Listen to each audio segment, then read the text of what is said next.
você aqui com a gente em mais um Bem Viver. Esse é o primeiro programa inédito de 2022 e o que a gente quer é levar esperança para você. Esperança de que esse mundo pode ser mais justo e mais leve. Quer saber como? Com alimentação saudável, agroecologia, saúde popular e cultura. Eu sou Luana Ibelli e vou contigo nessa prosa.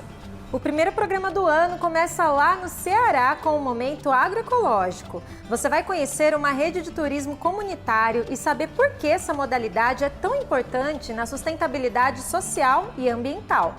No Comida de Verdade, a Letícia Massula ensina uma variação da receita que é uma obra-prima da culinária, o macarrão à carbonara.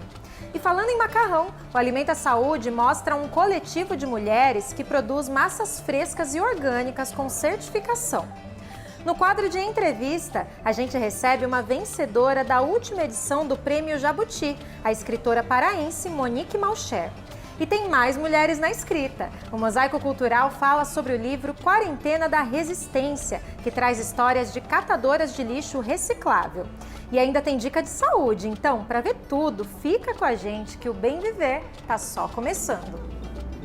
O turismo é uma atividade muito importante para gerar renda e para o intercâmbio entre culturas, mas existem impactos que podem ser negativos. A maior parte do setor prioriza o ganho das empresas e as vontades dos viajantes, sem levar em conta as necessidades do lugar e de quem mora nele. Por isso, o turismo comunitário é tão importante. Ele promove sustentabilidade tanto social quanto ambiental. No Ceará, a Rede Tucum é um exemplo desse modo mais justo de fazer turismo. Vamos conferir agora no Momento Agroecológico.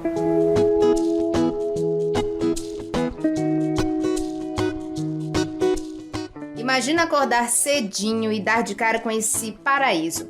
Grandes dunas de areia branca e o mar logo ali, como se estivesse no quintal de casa. Na mesa, uma fartura de encher os olhos. Mas no lugar de passeios tradicionais, a possibilidade de vivenciar a história da comunidade, aliando as belezas naturais ao contexto de luta e resistência dos povos tradicionais. Isso existe e tem nome: turismo comunitário.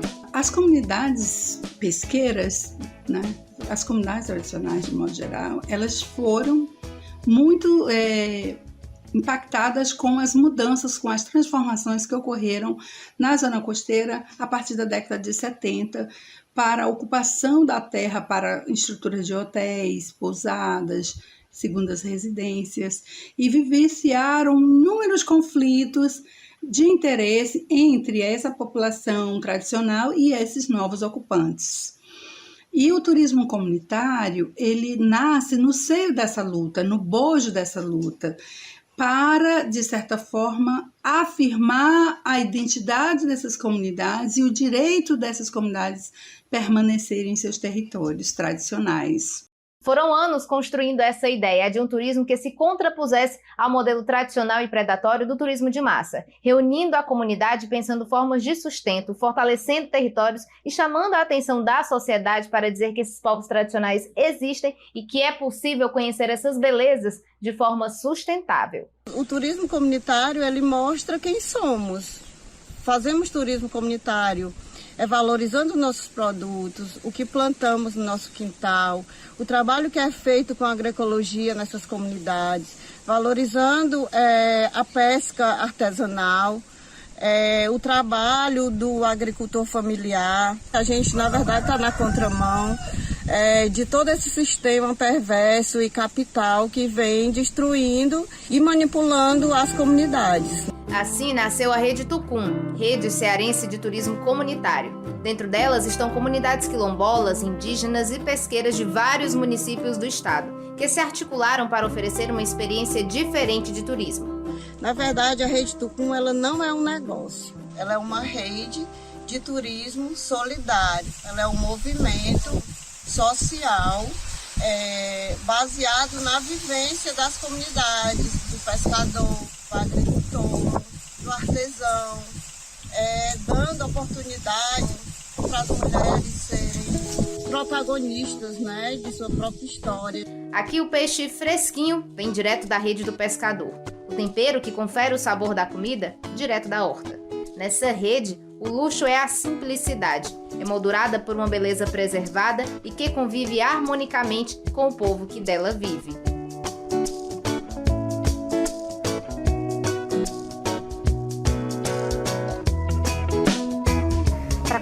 mais desse projeto e fechar um pacote de visitas às comunidades da Rede Tucum, entra no site ou no Instagram que tem todos os detalhes. O site é redetucum.org.br, o Instagram é Rede Tucum, bem tranquilo de achar.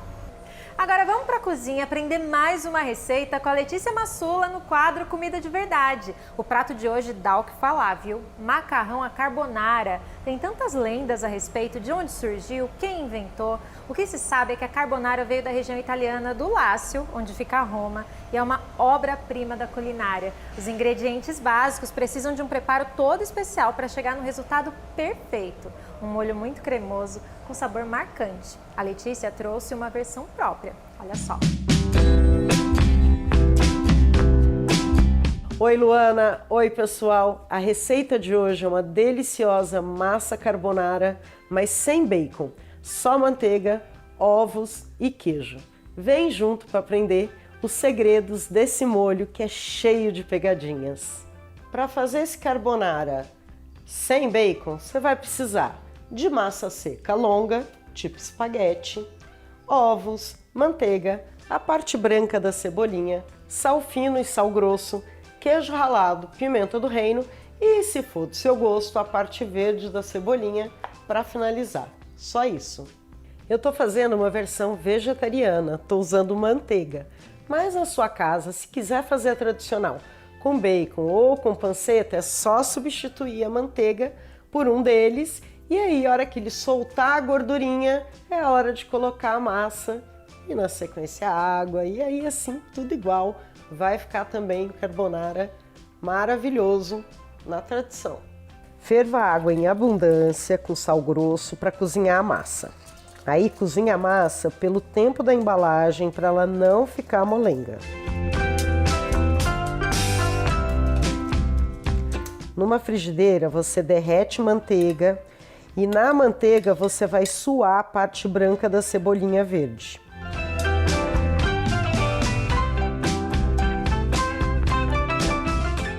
A ordem dos fatores interfere muito no resultado final do carbonara. Primeiro você coloca a gordura, que no nosso caso vai ser a manteiga.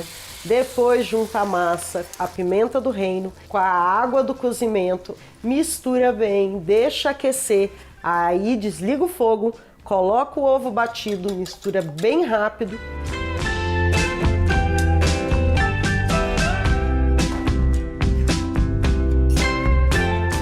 A pegadinha do carbonara é o ovo.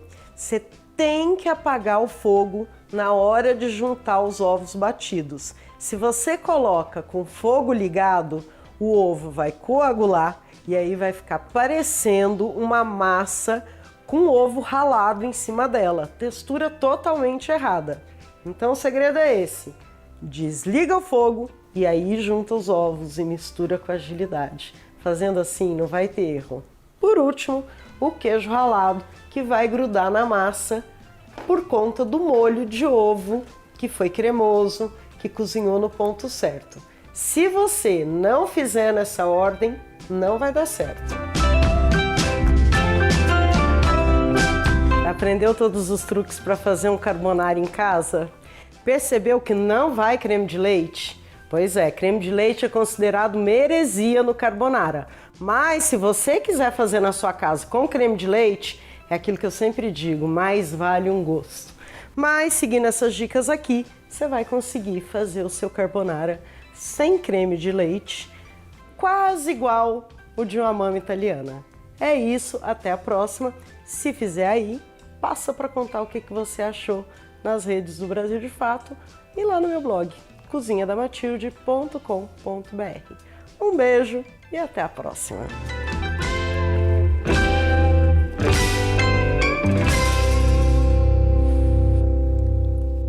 Será que dá para melhorar essa receita? Dá sim, gente. Imagina poder usar uma massa fresca e totalmente orgânica. O sabor é outro, fora que é bem mais saudável. Essa produção existe no Paraná e vem das mãos de mulheres do acampamento Maria Rosa do Contestado, no município de Castro. Além das massas frescas, elas também produzem pães e conservas. Vamos saber mais no Alimenta Saúde.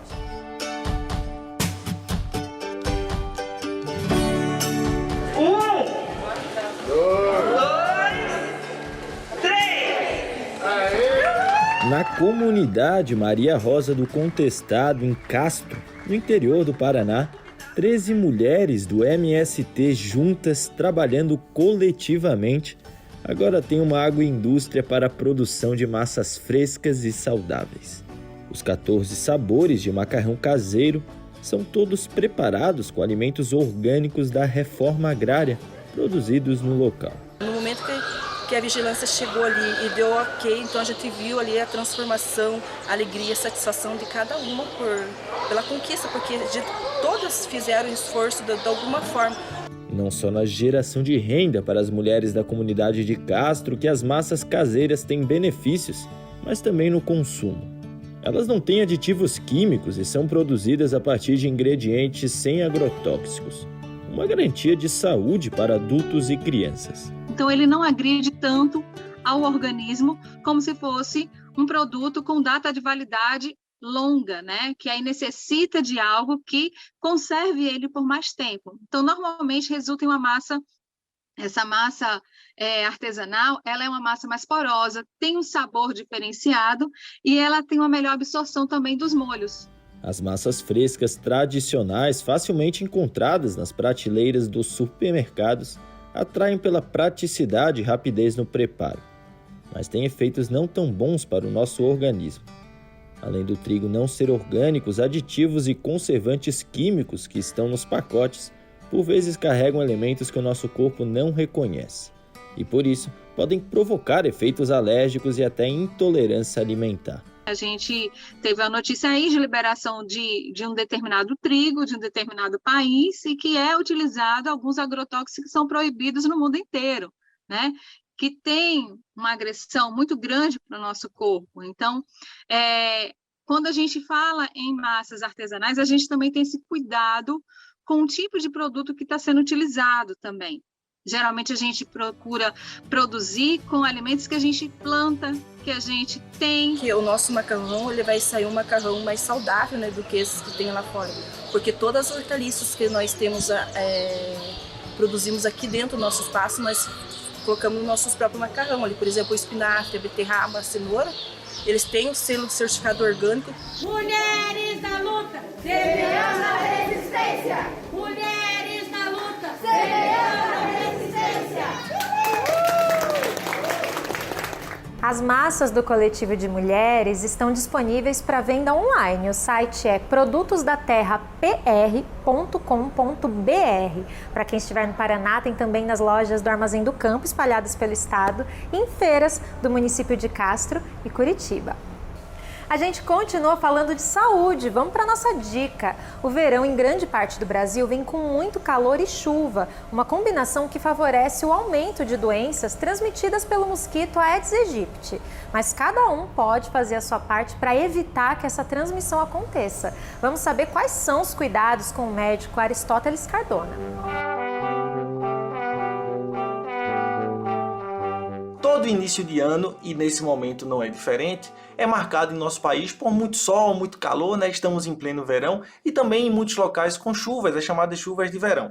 O fato é que uma série de condições se juntam nesse momento e que terminam propiciando, favorecendo um aumento, né, da transmissão das chamadas arboviroses nesse período. O que são essas arboviroses? São doenças como a dengue, a chikungunya e a zika que são transmitidas pelo mosquito Aedes. A gente já sabe que esse é um período, e isso todo ano, sejam os anos em que a gente tem mais casos dessas doenças ou os anos que a gente tem menos, a partir de janeiro, geralmente, é um período em que a gente começa a ver, mês a mês, pelo menos até abril, maio, uma quantidade maior que dentro de um ano da incidência, né, do aparecimento dessa doença nas pessoas. Então é muito importante nesse período que a gente se cuide, né? Os governos, as prefeituras têm suas funções com relação a isso, ao controle da dengue, ao combate que deve ser feito, mas muito também passa pelo nosso cuidado em casa, né? A gente precisa de um máximo esforço possível para evitar água acumulada, né? Às vezes até pequenos recipientes podem acumular um pouco de água e em poucos dias ali, aquilo ali favorecer a a proliferação do Aedes, que é o mosquito que transmite essas doenças. Então é muito importante que a gente mantenha sempre esse cuidado, né? E que a gente também, junto aos nossos vizinhos, às nossas vizinhas, a gente sempre também esteja alertando a todo mundo, porque também não adianta se eu estiver me cuidando e meus vizinhos de um lado ou de outro, não estiverem tomando esse cuidado. E sempre que possível também, principalmente naqueles horários que tem mais mosquitos, a gente fazer o uso de protetor, de repelente, né? Na realidade o uso de repelente, que são aqueles produtos que ajudam a evitar ou pelo menos a diminuir o máximo possível a picada. Se não tem picada, diminui bastante a transmissão da doença, que tem que ser feita dessa maneira, né? E a gente se protege mais para evitar essas doenças, especialmente nesse começo de ano. Eu sou o Rafinha, faço parte da Escola Nacional Paulo Freire e do Levante Popular da Juventude e vim aqui contar uma experiência que a gente construiu de alimentação saudável no bairro São Savério para vocês. Com a avançada pandemia nas periferias, a gente da Escola Paulo Freire tem a iniciativa de criar um grupo de moradores que pensem em alimentação do bairro. E aí, esse grupo de moradores, com a experiência dos agentes de alimentação, a gente construiu uma horta comunitária em parceria com a Escola Álvaro de Souza Lima e estamos lá fazendo o alimento brotar do chão. E o legal dessa experiência é que dentro desse processo da gente ver o que plantar, ver o que colher, ver o que fazer, a gente consegue trazer a importância do alimento saudável e a discussão do alimento saudável para as pessoas. É aí que elas vão entender que o transgênico é ruim, que o orgânico é melhor e o porquê da plantação orgânica. Então é fazendo esse debate com a comunidade que a gente vai espraiando a ideia do alimento saudável pelo Brasil afora. Valeu, Rafinha. Um abraço para vocês em nome de toda a nossa equipe. Parabéns por essa iniciativa que é uma inspiração. Qualquer pessoa ou associação pode mobilizar a comunidade para produzir alimentos saudáveis. Tem tanto terreno inutilizado nas cidades, né? Então, por que não começar um trabalho como esse? Fica aí o exemplo da Escola Nacional Paulo Freire.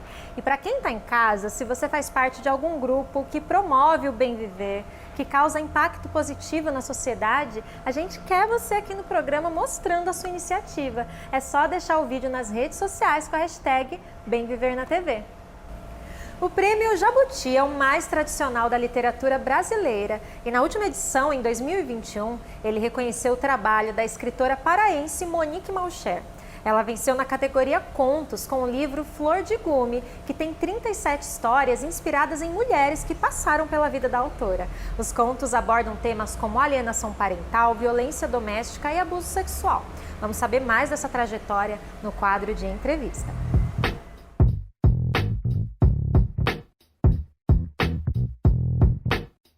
Eu me chamo Monique Malcher, eu sou escritora, tenho 32 anos. Sou artista plástica também, trabalho fazendo, nessa área de artes plásticas, trabalho fazendo capas, né? Eu sou capista de livros. E na literatura, além de escrever, que já é muita coisa, faço edição de livros, prefácios, orelhas, leituras críticas, né? E, além disso, eu sou uma das coordenadoras do Clube de Escritoras Paraenses, e também sou pesquisadora de gênero, pesquiso literatura e quadrinhos produzidos por mulheres. Estou fazendo o doutorado na UFSC, mas hoje eu moro em São Paulo. Sempre muito desequilibrada para entrar em barcos. Canoas, como se tudo que cortasse o rio fosse feito de corda bamba. Eu era mais bamba que tudo. Uma risada aqui, outra ali. Tinha graça para muitos o meu jeito de entrar no barco. Criança sente os cochichos. Eu escrevo, claro, naquele clichê desde criança, né? Mas eu acredito que sempre foi, assim, desde os meus 10 anos, eu comecei a escrever um pouco mais a sério, porque minha mãe, ela é professora de português, né? E então ela viu ali que tinha alguma coisa e começou, e ela sempre dizia, olha, escrever, ler, vai te tirar desse lugar, assim. E desse lugar que ela falava era esse lugar, assim, da pobreza, das dificuldades, né, que a gente vivia e tudo mais. E, enfim, eu vim de uma família pobre, né? Flor de Gume é uma narradora que é em primeira pessoa, e por ser em primeira pessoa, geralmente eu enfrento a questão de que as pessoas leem achando que sou eu, né? Isso é uma grande questão. E a gente vê que vários escritores usam primeira pessoa para os seus personagens ali, são o personagem narrador, e essa é uma técnica de escrita, né? E quando eu, mulher, uso a mesma técnica de escrita, eu caio num lugar autobiográfico, né? Porque eu usei coisas ali que são, por exemplo, características das minhas avós, usei algum material de cadernos antigos que eu achei delas, mas eu também usei entrevistas que eu fiz quando eu era estagiária de projetos na universidade em relação à violência doméstica. Então, eu usei muita coisa, assim. Tem um conto lá que fala sobre uma chacina em Belém. Esse conto veio de um trabalho que eu fiz com um documentário que entrevistava mães que tinham perdido os seus filhos numa chacina em Belém. Então, assim, é um trabalho também de pesquisa, de antropologia ali, que é levado para a literatura. Mas tudo vai por água abaixo por eu ser mulher e usar uma narradora em primeira pessoa, então tudo é acarretado para mim. E eu acho que é um processo para nós mulheres de autorreconhecimento primeiro, porque primeiro eu tive que me autorreconhecer, me redescobrir no sentido de aceitar o trabalho que eu estava fazendo e aceitar que esse trabalho de mais de uma década, ele está tendo frutos agora, né? Para quem chega agora, parece assim que é uma autora que teve sorte. Ela teve sorte, ela chegou e, assim, primeiro livro, né? Geralmente as matérias vêm falando assim, primeiro livro, ela teve sorte de chegar no prêmio. Eu não acredito em sorte, né? E acredito que muitas mulheres que trabalham e escrevem a vida toda não chegam no lugar em que merecem, né? Porque não é só o nosso merecer que dita as coisas nessa sociedade. Rir era bom para sentir o movimento da vida e não ter medo do balanço. Pintava o 7 com a minha revistinha para passar o tempo, que voava, cortando o rio e meu coração. Agora vamos para o Mosaico Cultural falar de outras mulheres que também encontraram na literatura um meio de resistência e liberdade. Elas são 21 trabalhadoras de diferentes cidades do Brasil, todas catadoras de lixo reciclável.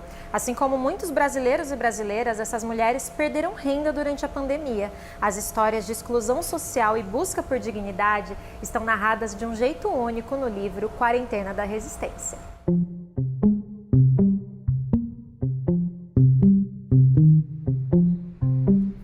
Antes eu não sabia ler e nem escrever. Então, através desse trabalho de catadora, desse projeto que saiu da Resistência, foi que eu aprendi um pouco a ler e escrever também. Elas são 21 mulheres de diferentes cidades do Brasil, todas catadoras de materiais recicláveis. Em sua maioria, mães solo, negras e sobreviventes de violência doméstica e de uma crise econômica sem precedentes. As histórias comuns de vulnerabilidade social durante a pandemia foram transformadas por estas mulheres em narrativas inspiradoras.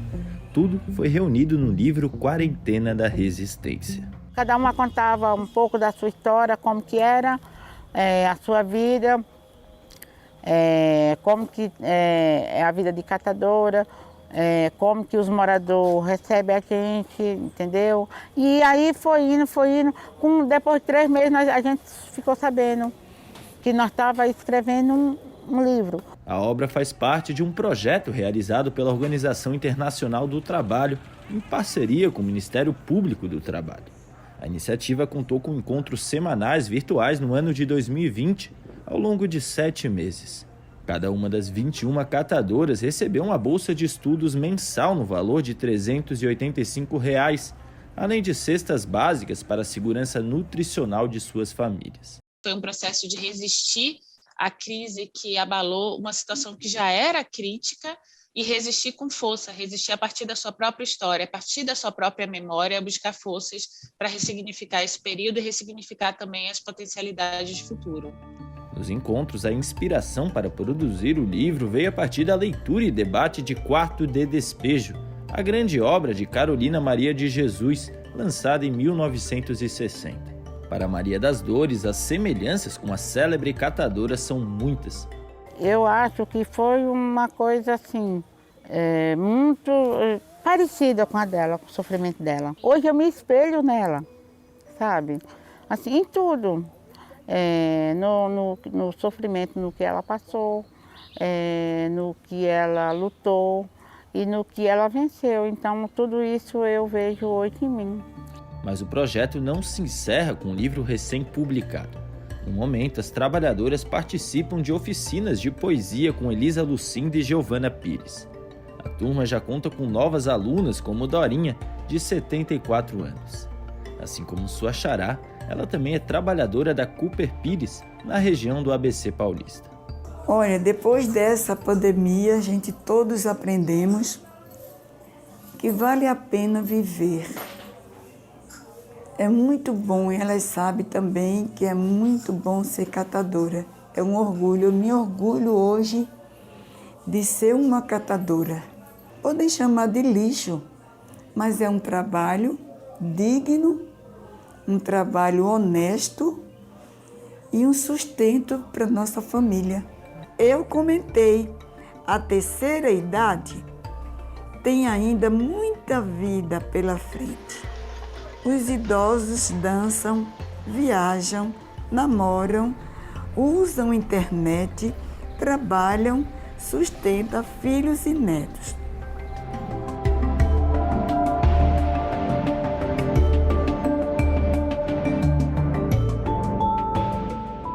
Quarentena da Resistência na voz de 21 catadoras, livro mais que recomendado e que você pode ler de graça. A gente até preparou um link especial onde dá para fazer o download direto do e-book, então anota aí.